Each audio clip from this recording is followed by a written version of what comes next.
Nuriddin aka gilam yuvishni 2020-yil boshlagan ekansizlar. Mana 6 yil bo'ldi. 2020-yilda karantin payti bo'lgan. U paytda ham gilam yuvgansizlar.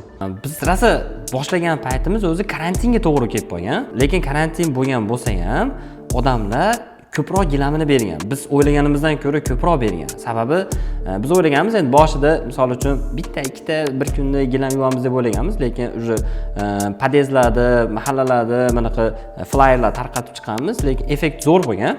Adashmasam shu paytlari juda yaxshi ob'yom bo'lgan, lekin 2 yil oldin mana shu ishni boshlaganimizda karantin paytida zo'r ish qilsak bo'lardi. Chunki odamlar hamma uyda, kim nima ish qilishni bilmaydi.